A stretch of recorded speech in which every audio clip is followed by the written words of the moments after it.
வருமாறு அழைக்கிறேன். சூப்பர்.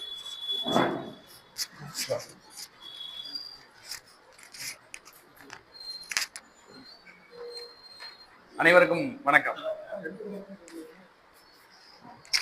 நம் உள்ள உணர்வுகளை, நம் உரிமைகளை, கோரிக்கைகளை சொல்வதற்கு பேர் தான் தாய்மொழி.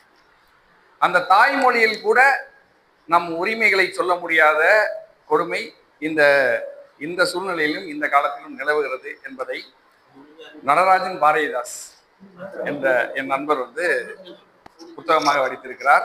பெயர் பார்பர் நாமா. நம்ம பாபரோட சுயசரிதை பாபர் நாமா பார்த்திருக்கோம். அது பெரிய கவனம் பெற்றது. அந்த பேருக்காகவே நம்ம பாராட்டணும். ஏன்னா பார்பர் நாமான்னு அவரோட இனத்தோட குறியீடா வச்சு அழகா ஒரு கவிதை வச்சிருக்காரு. இவர் சகலகலா சவரக்காரன் பராக் பராக்னு இதற்கு முன்னாடி ஒரு புத்தகம் எழுதினார். அது பெரிய கவனம் பெற்றது.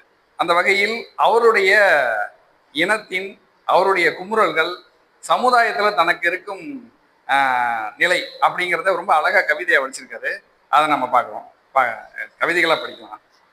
அந்த காலத்தில் 10-15 பிள்ளைகள் ஆனாலும் சுகப்பிரசவமாகவே ஆனது என்பவன், அந்த காலத்தில் பல நோய்க்கு மருந்து வீட்டிலேயே கொடுத்தார்கள் என்பவன், அதை யாரு கொடுத்தாங்க, அதை யாரு செஞ்சாங்க என்று சொன்னால் எங்க குலத்திற்கு பெருமை வந்து சேரும் என்று எங்கள் குலப்பெயரை சொல்லாமல் மறைப்பவனை, வாரம் 2 சேவிங், மாதம் 3 கட்டிங் செய்து கொண்டு வருஷ கூலி 4 மரக்காலில் 2 மரக்கா அளவிற்கு முன்னுவா பின்னுவா கருக்கு பதறு என கலந்து கொடுத்தவனை, பிணத்திற்கு புலிமேட்டில் சாங்கியம் சடங்கு முடிந்த பின் நடுக்காட்டானில் கூலியை கொஞ்சம் சேர்த்து கேட்டால் எகத்தாளமாய் எக்கனாமிக்ஸ் பேசியவனை, எங்க வீட்டு ஓட்டு 10ஐயும் வாங்கி 5 ஓட்டு வித்தியாசத்தில் வென்று நீங்கள் ஓட்டு போட்டு ஒன்றும் நான் ஜெயிக்கல என்று எங்களை விரட்டிவிட்ட ஊராட்சி தலைவனை, தேர்தல் நேரத்தில் இவன் நம்ம கட்சி தாண்டா, நமக்கு தாண்டா போடுவான் என்று என்னுடைய ஓட்டு காசையும் சேர்த்து அமுக்கி கொண்டவனை, அக்கிரமம், அநியாயம், அட்டூழியம் செய்பவனை வாயெடுத்து சொல்ல வரும்போதெல்லாம் உனக்கு எல்லாம் ஒன்றும் தெரியாதடா உட்காரடா என்று பஞ்சாயத்தில் தடுத்தவனை, கெட்டிமேளம் என்று தாலி கட்டி கொண்டு பட்டுவாடா நேரத்தில் நீ அடிக்கவில்லை என்றால் கல்யாணம் நின்றுமாடா என்று கேட்டவனை, 4 பேப்பர் வாங்கி போட்டா நாளெல்லாம் உட்கார்ந்து படிச்சுட்டு நாட்டு நடப்பு தெரியுமாடா என்று என்னையே கேட்டவனை, இவர்களை எல்லாம் களத்தில் என்னால் ஒன்றும் செய்ய முடியவில்லை. ஆனால் கவிதையில் கட்டி வைத்து உதைக்கலாம் என்பதற்காகவே நான் எழுதுகிறேன் அப்படின்னு சொல்லி இவர் இவரோட கவிதையை ஆரம்பிக்கிறார்.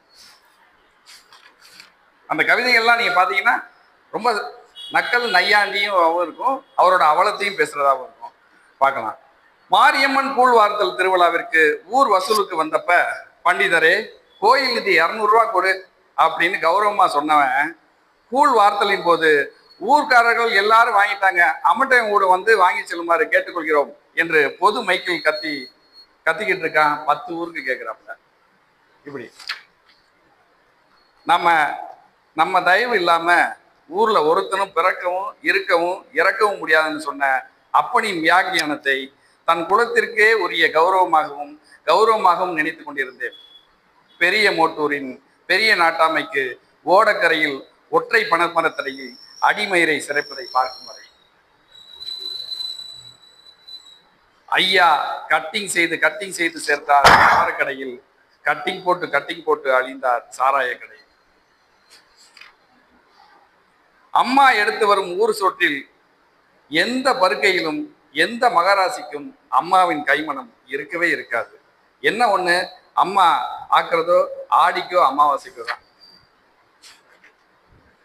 ஒவ்வொரு ஊரிலும் ஒரு நாட்டாமையும் ஒவ்வொரு போலீஸ் ஸ்டேஷனிலும் ஒரு ஏட்டையாவும் இருப்பார்கள். இதற்காகவே வண்ணாறு நாவிதரன் ஆதிக்க சாதியினார் அடித்து துவைத்து பல்லு உடைந்து போனாலும், பாலியல் வன்கொடுமைக்கு ஆளாகி போனாலும், வதை முகாமில் இருந்து வருகிறவனை சிதை முகாமிற்கு திருப்ப அனுப்புவதை போல ஊருக்கு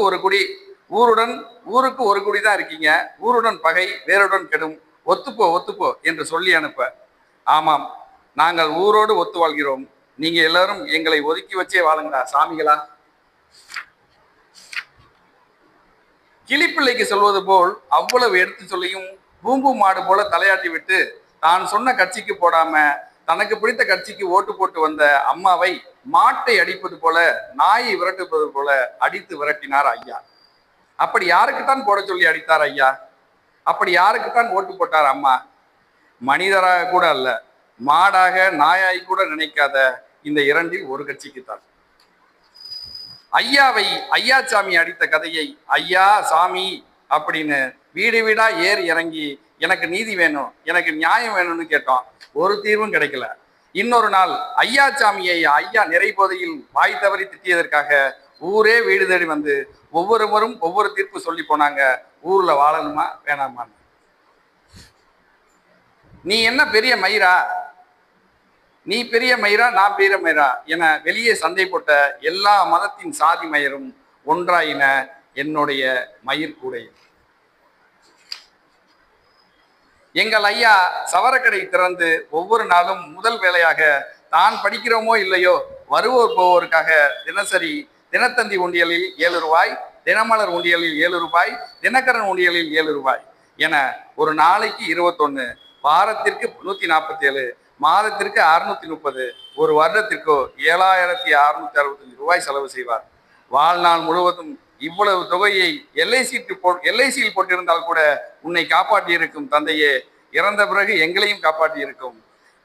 இதோ பார் தகப்பனே, இதோ பார் தகப்பனே, உன்னையும் காக்கல என்னையும் காப்பல, இந்த ஊர் மக்களை நம்பி என்ன பண்ண? எந்த நாற்காலியில் அமரவும் ஏதாவது தகுதி வேண்டும். சவர நாற்காலியில் அமர மனிதனாய் இருந்தால் போதும், என்ன கொஞ்சம் கூடுதலாய் மயிர் இருந்தால் போதும். மொத்த கவிதையிலும் ஒரு மயிரும் இல்லை, வெறும் மயிர் தான் இருக்கு என்றார் ஒரு ஞான பண்டிதர் என் புத்தகத்தை பார்த்து.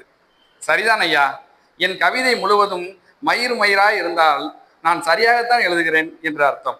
மயிரே இல்லை என்றால் தான் நான் தவறாக எழுதுகிறேன் என்று அர்த்தம். ஏனெனில் காலமெல்லாம் மயிரை மட்டுமே வெட்டி வெட்டி கூட்டி பெருக்கி தள்ளியவன். கவிதையில் மயிர் இல்லாமல் என்ன பாணிக்கமா இருக்கும்?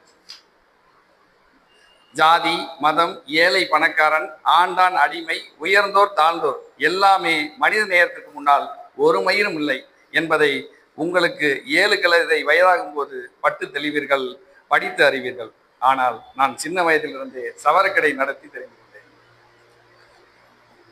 குடித்து குடித்து குடல் வந்து சாகிறானே, குட்டிச்சுவராகிறானே, குடும்பத்தை நடுத்தருவில் நிற்கதியாக்கி விடுகிறானே என்று ஒரு அரசு தன் மக்களை பற்றி கவலைப்படாமல் இருக்கலாம். ஒரு தலைவன் தன் தொண்டனை பற்றி கவலைப்படாமல் இருக்கலாம். ஒரு நடிகன் தன் ரசிகனை பற்றி கவலைப்படாமல் இருக்கலாம். ஒரு எழுத்தாளன் தன் வாசகனை பற்றி கவலைப்படாமல் இருக்கலாம். ஒரு ஜாதிய தலைவன் தன் மக்களை பற்றி கவலைப்படாமல் இருக்கலாம். ஒரு சவர தொழிலாளியாய் நான் கவலைப்படுகிறேன். ஏனென்றால் அவன் வாயோரம் நின்று வாயோரமாய் சவரம் செய்பவன் நான். குடும்பத்திற்காக உழைப்பது போய் குடிக்காக மட்டும் உழைக்கும் இந்த மது பிரியர்களுக்காக கள்ளச்சாராயம் தவிர்த்து நல்ல சாராயமாவது கொடு அரசே. அதிகாலையிலேயே பக்கத்தில் நின்று சவரம் செய்ய முடியவில்லை. பொனநாத்தம் மலநாத்தம் அடிக்கிறது. 48 வயதில் 35 ஆண்டு சர்வீஸில் இந்த கடையால், இந்த தொழிலால் லட்சத்திற்கும் அதிகமான பேரை அழகுபடுத்தி இருக்கிறேன் என்று பெருமையாகவும் சொல்லலாம். லட்சத்திற்கும் அதிகமான பேரிடம் அசிங்கப்பட்டு இருக்கிறேன் என்று சிறுமையாகவும் சொல்லலாம். சலூன் கடைக்காரர் குறிப்பு வரைக என்று என்னை கேட்டால் 10 பேர் 10 தலைப்பில் பேசினால் இவன் ஒற்றையாலே 10 தலைப்பிலும் பேசுவான். அவன் தான் சலூன் கடைக்காரன். எல்லா ஜாதியையும் அழகுபடுத்துபவன், எல்லா ஜாதியினரும் அசிங்கப்படுப்பவன், எல்லா நாளும் அரசியல் பேசுபவன், ஒரு நாளும் அரசியலில் பேசப்படாதவன். எல்லா அரசியல்வாதியையும் இவருக்கு தெரியும், எந்த அரசியல்வாதிக்கும் இவனை தெரியாது. 16 செல்வங்களையும் கட்சியால் யாரோ பெறுவதற்கு கடையில் 16 மணி நேரம் கட்சிக்காக உழைப்பவன். திராவிடம் வளர்க்கும் முதல் தொண்டன், திராவிடம் வளர்க்காத கடைசி தொண்டன். இவருக்கு திராவிடத்தை தவிர வேற எதுவும் தெரியாது. திராவிடத்திற்கு இவர்களை தவிர மற்ற எல்லோரையும் தெரியும். ஒரே கட்சி, ஒரே தலைவர், ஒரே கொள்கை என இருப்பார். ஒரு உதவியும் ஒரு பதவியும் இன்றி கிடப்பவர். 365 நாளும் பத்திரிகை வாங்குபவர், 360 டிகிரியிலும் அரசியல் பேசுபவர், 234 தொகுதியிலும் வாக்கு உள்ளவர். மொத்தத்தில் திராவிட கட்சியின் மினிமம் கேரண்டி, மேக்சிமம் வாரண்டி இவரின் வாக்கும் நாக்கும் தான். ஆக குடும்ப அட்டையால் உவர்ப்பு துவர்ப்பு இனிப்பு பெற்றவர், வாக்காளர் அட்டையால் சூடு சொர்ணை சுயமரியாதை பெறாதவர். கடைசியாக தலையாரி முதல் தலைமைச் செயலாளர் வரை, பஞ்சாயத்து முதல் பாராளுமன்றம் வரை, பில் கலெக்டர் முதல் ஜில்லா கலெக்டர் வரை காலம் காலமாக இருக்கின்ற வேலை பிடிக்கலைன்னா சிறைக்கு போகலாம் என்கிறீர்களே, சிறைக்கிற வேலை பிடிக்கலைன்னா நாங்க எங்கே போவது? இப்படி பல கவிதைகள் நம்மளை நெத்தி அடிது, அதாவது கொட்டில் அறைந்தார் போல் கேள்வி கேட்கிறது.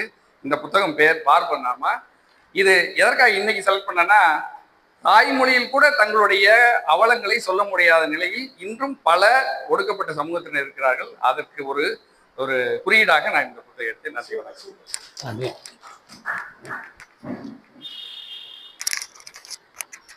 பிடிமண் எழுதிய நாவலாசிரியர் ஒரு பிடி கவிதைகளோடு வந்திருக்கிறார். பாபர் நாமா நடராஜன் பாரதி எழுதிய நிறைய கவிதைகளை மேற்கோள் காட்டினார். இந்த இடத்துல என்னுடைய சக பத்திரிகையாளர் முத்துநாகு எழுதிய சுளுந்தி நாவலை நினைவுபடுத்த விரும்புகிறேன். அவருடைய முப்பாட்டன் தான் குப்பமுனி. குப்பமுனி அப்படிங்கிற அந்த நாட்டு வைத்தியருடைய வழி வந்தவர் தான் முத்துநாகு. அந்த வரலாறை எப்படி இழைக்கப்பட்டது, அந்த சித்த மருத்துவம் எப்படி அவங்கள விட்டு கைவிட்டு போனது அப்படிங்கிறத அந்த சுளுந்தி நாவல்ல விவரிச்சிருப்பார். அந்த குப்பமுனிங்கிறத நம்ம குப்பமேனி அப்படிங்கிற மாதிரி புரிஞ்சுக்கிட்டு அதை முழுக்க என்ன பண்ணிட்டோம், மறக்கடிச்சிட்டோம். அதை நினைவுபடுத்தியிருப்பாரு முத்துநாகு. அந்த வகையில நடராஜன் பாரதி அவருடைய கவிதைகளை முன்னெடுத்து கவிதையையும் இந்த அரங்கில் சொல்ல வேண்டும் என்ற தாற்பயத்தோடு பேசிய ஜீவிதன் அவர்களுக்கு வாழ்த்துக்கள்.